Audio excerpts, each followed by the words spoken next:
Un homme et sa femme conduisaient tranquillement sur une route de campagne lorsqu'ils ont vu une femme debout au bord d'un lac, au milieu de nulle part. Elle avait l'air pressée, agitée. Cet homme a ralenti, baissé la vitre de la voiture et a demandé si tout allait bien. La femme a répondu sans même le regarder dans les yeux, qu'elle s'était arrêtée là parce qu'elle avait envie de faire pipi. Il a trouvé cela étrange, a mémorisé son visage et a poursuivi sa route. Quelques jours plus tard, en regardant les informations à la télévision, sa femme est restée figée sur le canapé. Elle a attrapé le bras de son mari, a pointé du doigt à la télévision et cela était en train de changer l'histoire de cette ville. Pour toujours.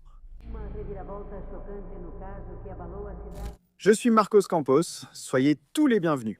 Et cette histoire ici concerne la petite Sandra et l'enquête sur son affaire. Que se passe-t-il lorsque plus de 1500 pistes arrivent à la police et qu'aucune d'entre elles ne mène nulle part? Et pourquoi une valise noire abandonnée a-t-elle bouleversé tout ce que tout le monde pensait savoir sur cette affaire? Allons-nous découvrir tout cela ensemble, en détail? Laissez votre like, un commentaire, même un emoji. Devenez membre si possible, car il y a presque un nouvel épisode chaque jour. Message terminé, passons aux faits.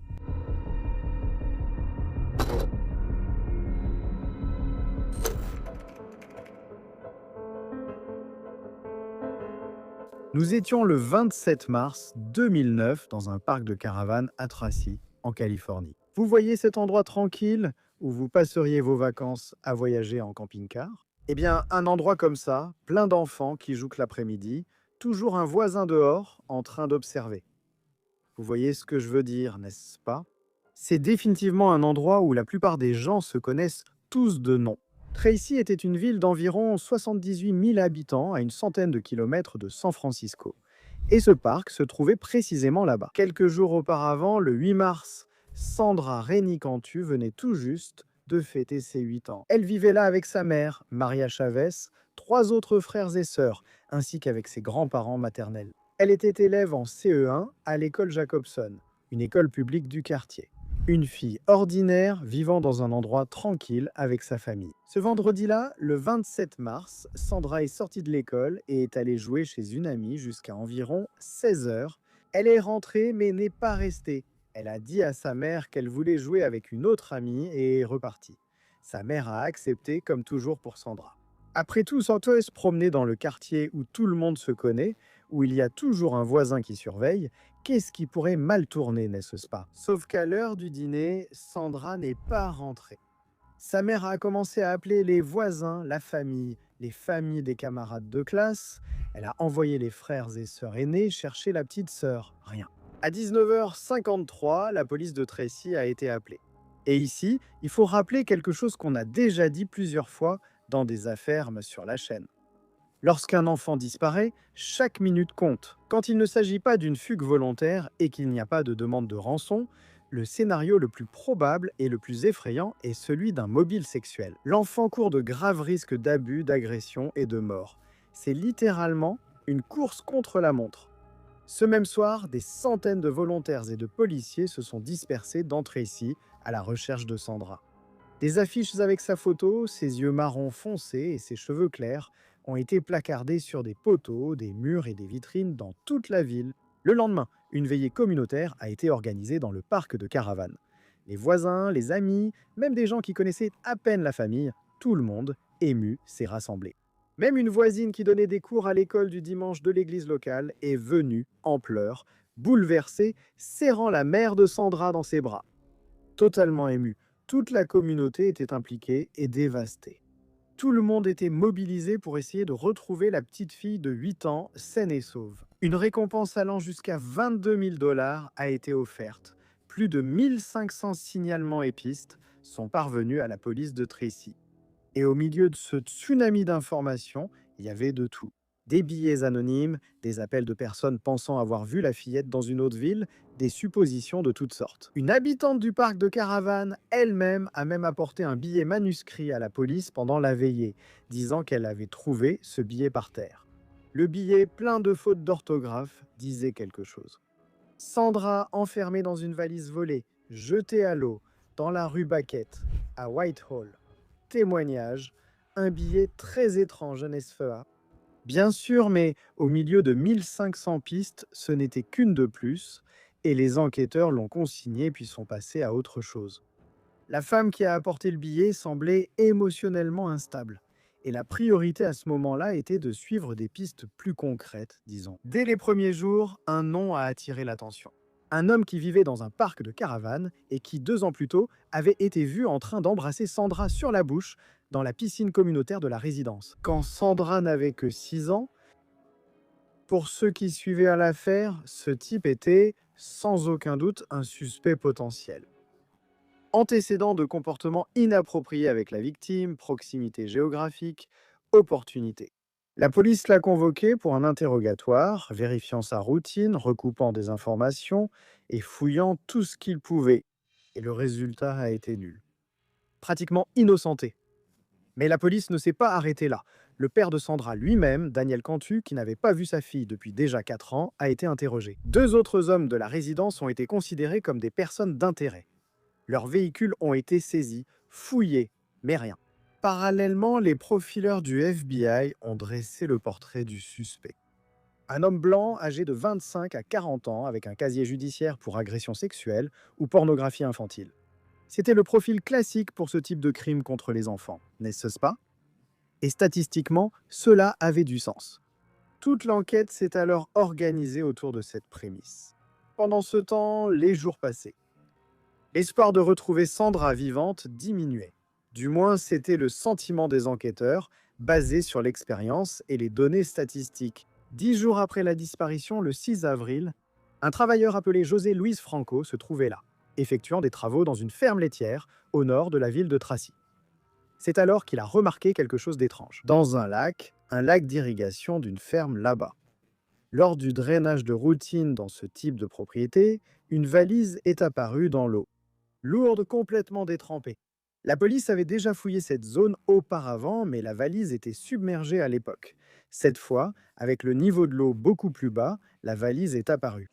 L'homme a appelé les autorités et lorsqu'ils ont ouvert la valise, ils ont trouvé le corps d'une fillette, portant encore le t-shirt rose Hello Kitty et des chaussons Hannah Montana. C'était Sandra René Cantu. La recherche de 10 jours était donc terminée. L'enquête a complètement changé de dimension. O que o corpo revelou? L'autopsie a révélé des détails qui ont choqué tous les impliqués. La cause du décès a été déterminée comme étant l'asphyxie. Sandra a été étranglée avec un morceau de tissu noué en forme de nœud autour de son cou. Ce tissu ensanglanté était encore sur le corps. Sandra avait une coupure à la lèvre inférieure, une éraflure au coude gauche et des lésions dans la région génitale compatibles avec un abus. Et les examens toxicologiques ont détecté la présence d'alprazolam dans l'organisme de la jeune fille, un médicament de la famille des benzodiazépines utilisé pour le traitement de l'anxiété. Au Brésil, ce type de médicament n'est vendu que sur ordonnance, laquelle est conservée par la pharmacie. Le pathologiste légiste Bennett Omalu a conclu que l'abus avait été commis avec un objet et que la façon dont le corps avait été placé dans la valise démontrait une préméditation. À présent, la police connaissait les faits. Il restait à découvrir qui avait fait cela. Et tous les regards étaient encore tournés vers le profil d'un homme blanc âgé de 25 à 40 ans. La valise qui contenait le corps de Sandra était noire, de la marque Eddie Bauer, une marque américaine d'articles de sport. Et c'est ce détail, la valise, qui a fait prendre à l'enquête un virage à 180 degrés, parce qu'un des détectives a revu les dossiers des premiers jours de l'enquête et a trouvé quelque chose qui était passé inaperçu. Le jour même de la disparition de Sandra, une habitante du parc de caravanes avait envoyé un message à la mère de Sandra pour lui demander d'avertir la police qu'elle s'était fait voler quelque chose vers 4 heures de l'après-midi. Quoi exactement? Mente? Adivinhe. Une valise. Une valise noire dans le garage de sa maison. Et plus encore, cette même habitante était une femme qui, le lendemain, pendant la veillée, est apparue en pleurant et en hyperventilant avec ce billet étrange à la main. Tout le monde s'en souvient, non? Le billet disait que Sandra était enfermée dans une valise jetée près de l'eau. Ce billet, ignoré par tous. Puis les enquêteurs ont assemblé les éléments du puzzle. La femme qui avait signalé le vol d'une valise le même jour de la disparition, c'était la même femme qui, le lendemain, est apparue complètement bouleversée avec le billet à la main, écrit à la main, où il était indiqué où se trouvait le corps. Il était pour le moins étrange que la femme qui avait signalé la disparition d'une valise soit la seule personne de tout le lotissement à trouver un billet disant «Ah, cette même valise a été utilisée pour cacher le corps d'un enfant». Et en fait, c'est ce qui s'est passé, n'est-ce pas? C'est quoi? Le nom de cette femme était Melissa Huckby. Elle avait 28 ans, elle habitait tout près de la maison de Sandra. Sa fille, Madison, âgée de 5 ans, était l'amie de Sandra. Et Melissa était enseignante bénévole à l'école du dimanche à l'église baptiste de Clover Road, la petite église du lotissement, où son grand-père, Clifford Lawless, était pasteur. Il y a toujours un mais, n'est-ce pas? Jusqu'à ce moment-là, personne ne soupçonnait Melissa. Elle était là depuis le premier jour, participant aux veillées, étreignant la famille, faisant preuve de solidarité, et surtout, dévastée. Le profil du FBI disait que le criminel était un homme. Et Melissa était une femme, n'est-ce pas? Elle était perçue comme une voisine émotive, instable. Rien de plus, alors pourquoi penser qu'elle avait quelque chose à voir avec ça? Une fois le lien avec la valise établi, les enquêteurs ont revu les images de vidéosurveillance d'un œil neuf. Et ce qu'ils ont trouvé était dévastateur. La caméra installée à l'extérieur de la maison de Sandra a filmé la fillette, le 27 mars à 15h54, en train de marcher dans la rue. À cet instant, Sandra a regardé vers la maison de Melissa Huckby. Quelque chose ou quelqu'un a attiré son attention à ce moment-là. Et elle est sortie du champ de la caméra pour toujours. 8 minutes plus tard, à 16h02, la voiture de Melissa a été filmée en train de quitter le parc de caravanes. 1h25 plus tard, une caméra sur le parking de l'église où son grand-père était pasteur a filmé Melissa en train de partir en voiture de là. 30 minutes plus tard, cependant, elle est revenue. Et c'est précisément pendant cet intervalle de 30 minutes que cet homme et sa femme ont vu une femme près d'un lac. Vous vous souvenez de cette femme pressée qui s'est arrêtée là pour faire pipi? Maintenant, je pense que ça a plus de sens, non? Ou vous pensez que tout cela n'est encore qu'une coïncidence? Eh bien, on dirait que non.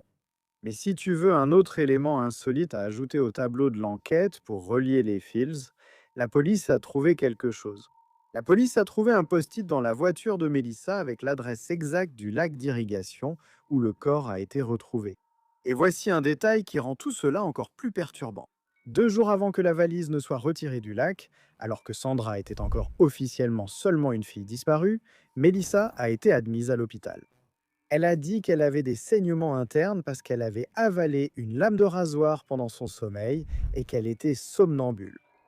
Pour le parquet, cependant, plus tard, ce n'était pas du somnambulisme, c'était peut-être une conscience coupable. Et depuis l'hôpital, Melissa a envoyé un message à sa grand-mère qui disait ceci: J'espère qu'elle, c'est-à-dire Sandra, n'a pas été victime d'abus sexuels.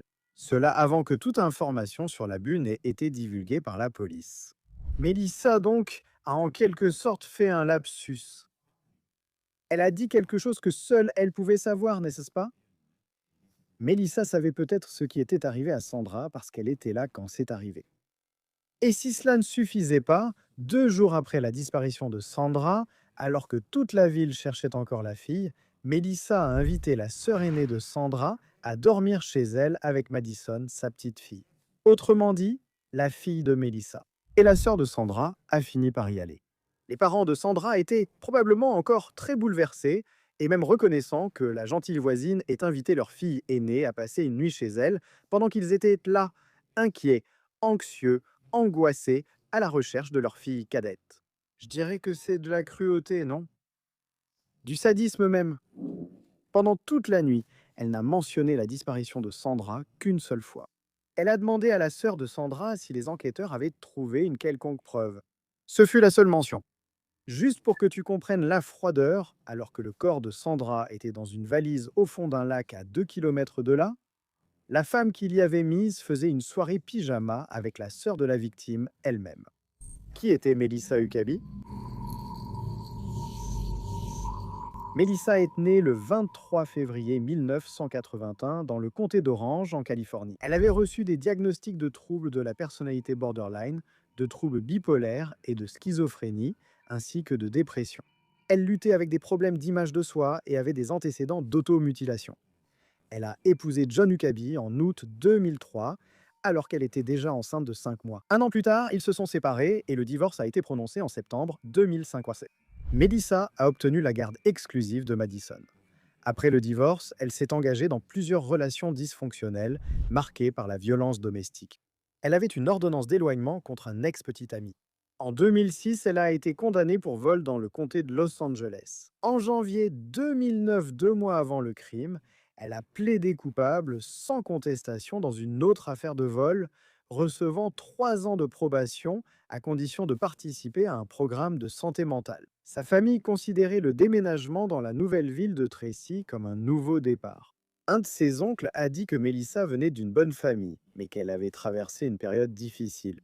Ses grands-parents avaient ouvert leur maison pour l'aider à reprendre le contrôle de sa vie. Ce que personne ne savait à l'époque, c'est que Sandra n'était pas la première victime de Melissa.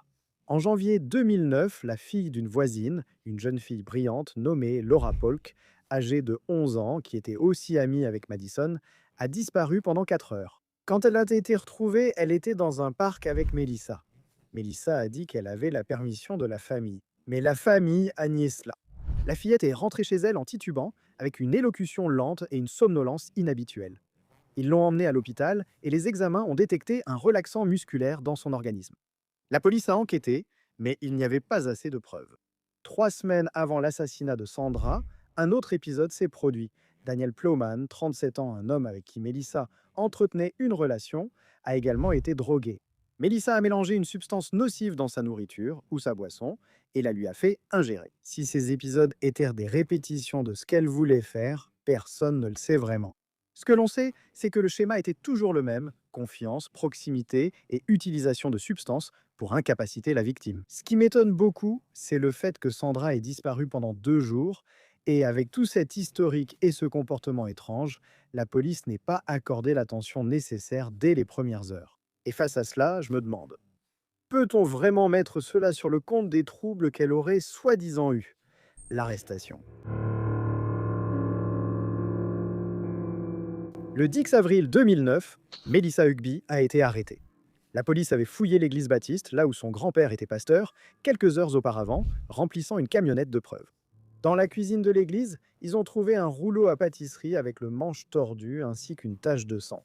L'ADN de cette tache appartenait à Sandra Cantor. Un morceau de corde manquant sur les rideaux de l'église correspondait également à la corde utilisée pour fermer la valise où le corps a été retrouvé. Au commissariat, Melissa a présenté une version que personne ne connaissait.